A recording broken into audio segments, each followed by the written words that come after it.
तो दोस्तों, प्रस्तुत कविता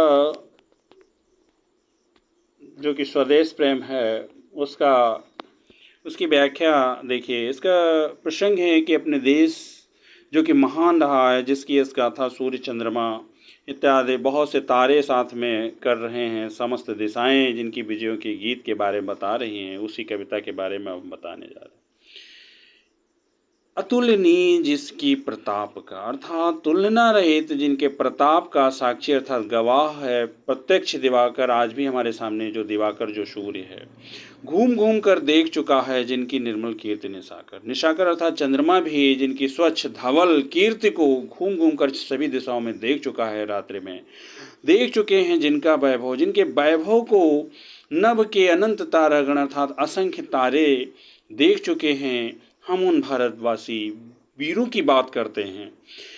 अगणित बार सुन चुका है नभ जिनका विजय घोष घोष रण गर्जन, अगणित अर्थात असंख्य बार जिनकी विजयों की गर्जना को, युद्ध में की गर्जना को, नाद को, ध्वनि को यह आकाश भी सुन चुका है। हम उन भारतवासियों की बात करते हैं।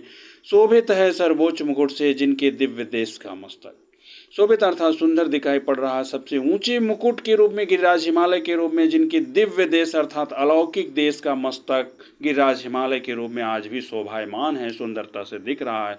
हम उन भारतवासी पूर्वजों की बात कर रहे हैं। गूंज रही हैं सकल दिशाएं जिनके जय गीतों से अब तक।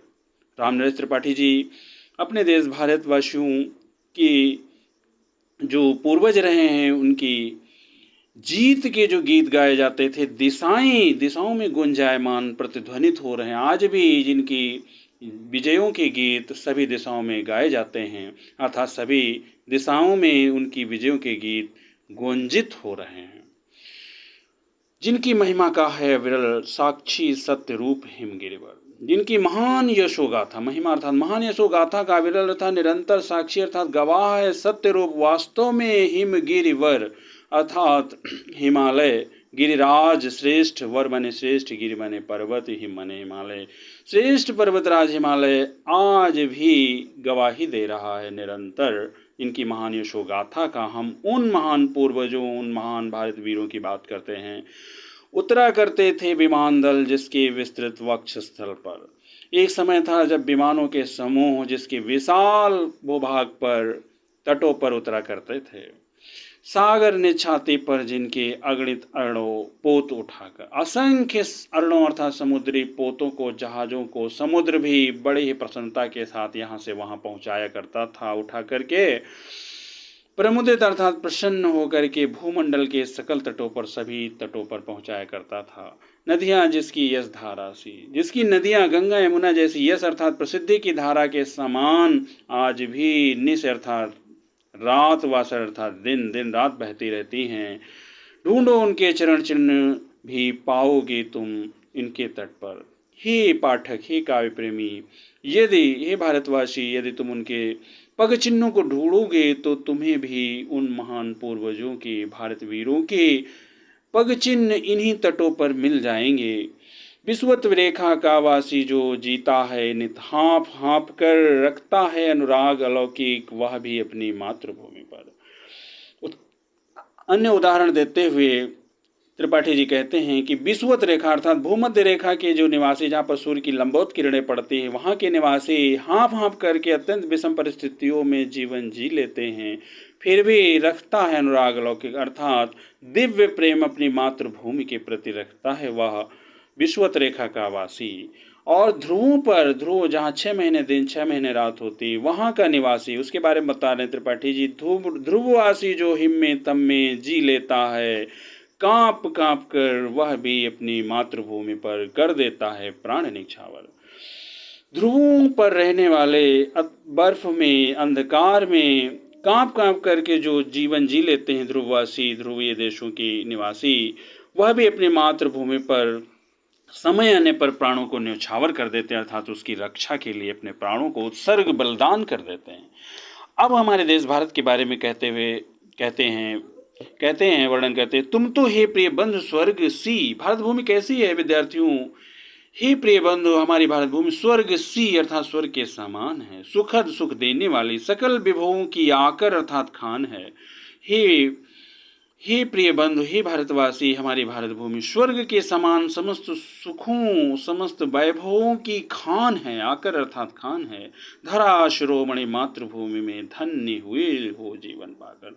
संपूर्ण धरती की विश्व की ये शिरोमणि है, मुकुट है। इस मातृभूमि में तुमने जन्म लिया और तुम धन्य हो गए।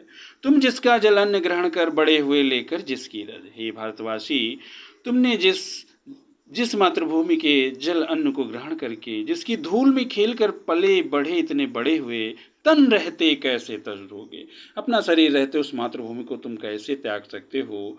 उसको हे वीरों के वंशज, हे वीरों के वंशज, तुम उसे कैसे त्याग सकते हो? जब तक साथ एक भी दम हो अवशिष्ट एक भी धड़कन। ये भारतवासी, ये भारतवीर, एक भी प्राण शक्ति, एक भी प्राण का संचार हो रहा है, एक भी धड़कन तुम्हारे हृदय में बची है, तब तक तुम आत्म गौरव अर्थात आत्म सम्मान के साथ अपना सर ऊंचा रखो, पलकें ऊंची रखो और मन भी ऊंचा रखो। एक बूंद भी अगर खून की बस्ती है, एक बूंद भी रक्त शेष हो, जब तक हे मन में है शत्रुंजय, शत्रुओं को जीतने वाले है भारतवासी वीरों, एक बूंद भी अगर खून की बस्ती है, हमारे यहाँ गोरखा बटालियन को क्या कहा जाता है, वो अजेय मानी जाती है, तो उसी प्रकार से प्रत्येक नागरिक का होना चाहिए। एक बूंद भी रक्त शेष हो, जब तक मन में है शत्रुंजय, शत्रुओं को जीतने वाले हे भारतवासी, एक भी बूंद अगर तुम्हारे शरीर में शेष बची है, तब तक दीनहीन वचन मत मुख से निकालो, दीन वचन मुख से न उचारो, मानो नहीं मृत्यु का भी भय। दीनहीन वचन मुख से मत निकालो, कायर मत बनो, डरो मत और मृत्यु का भी डर मत मानो। यहाँ पर वीर रस चल रहा है, निर्भय स्वागत करो मृत्यु का। हे भारतवासी, मृत्यु का स्वागत निर्भय होकर करो। मृत्यु एक विश्राम स्थल है, जीव जहाँ से फिर चलता है, धारण कर नव जीवन संबल। मृत्यु एकमात्र प्लेटफॉर्म है, विश्राम स्थल है। और यहाँ पर गीता की पंक्तियों को, वही पंक्तियां, वांसांस जीर्णानि यथा विहाय नवानि गृह्णाति नरयो पराणि तथा शरीराणि संयाति नवानि देहि। उन्हीं पंक्तियों के भाव को कवि ने यहाँ पर उद्धृत किया है। कवि क्या कहता है? कवि कहते हैं त्रिपाठी जी, जीव जहां से फिर चलता है, धारण कर नव जीवन संबल। अर्थात मृत्यु निश्चित है, मृत्यु होने के पश्चात जन्म निश्चित है। मृत्यु एक सरिता है जिसमें श्रम से कातर जीव नहाकर। मृत्यु एक नदी के समान है जिसमें श्रम से जी चुराने वाला व्यक्ति स्नान अवश्य करना पड़ता है, फिर नूतन धारण करता है काया रूपी वस्त्र बहाकर, और मृत्यु के पश्चात फिर नूतन अर्थात नवीन शरीर धारण करता है, इस शरीर रूपी वस्त्र को बहा करके, अर्थात आत्मा नया शरीर धारण करते हैं। अब अंतिम पंक्तियां देखिए जो पूरे पाठ का निष्कर्ष है। सच्चा प्रेम वही है जिसकी तृप्ति आत्म बलि पर हो निर्भर। त्रिपाठी जी कहते हैं मनुष्य का सच्चा नागरिक, किसी देशवासी का सच्चा प्रेम वही है कि जिसकी तृप्ति आत्म बलि पर हो निर्भर, अर्थात आवश्यकता पड़ने पर उस मातृभूमि की रक्षा के लिए अपने प्राणों को आत्म बलि अर्थात बलिदान कर दे, वही सच्चा प्रेम है। त्याग बिना निष्प्राण प्रेम है। याद करें उन निस्वार्थ भाव से सेवा करने वाले देश के असंख्य वीर सैनिकों का जो प्राण त्याग देते हैं, निष्कर्म कर्म करते हैं। त्याग बिना निष्प्राण प्रेम है। त्याग के बिना प्रेम भी मातृभूमि के प्रति प्राण रहित है। करो प्रेम पर प्राण निछावर, इसलिए हमें प्रेम पर प्राण निछावर करना चाहिए। देश प्रेम वह पुण्य क्षेत्र है, अमल असीम त्याग से बिलसित। देश के प्रति जो पुण्य क्षेत्र है, जो पुण्य देश प्रेम के प्रति जो पुण्य क्षेत्र माना जाता है, वह पुण्य क्षेत्र अमल अर्थात मल रहित, असीम उसकी सीमा नहीं। त्याग से बिलसित, जो त्याग से उत्पन्न होता है, आत्मा के विकास से जिसमें मनुष्यता होती है विकसित, और इस देश प्रेम स्वदेश प्रेम से आत्मा का विकास होता है, मानवता का भी विकास होता है। अर्थात इसलिए हमें अपनी मातृभूमि के प्रति प्रेम अवश्य रखना चाहिए। स्वदेश प्रेम निस्वार्थ हो, बलिदान की भावना से युक्त हो आवश्यकता पड़ने पर, और हम किसी से डरे नहीं, आत्मगौरव से अपना सिर ऊंचा रखें, अपने पूर्वजों को याद रखें और अपने मनोबल को भी याद रखें।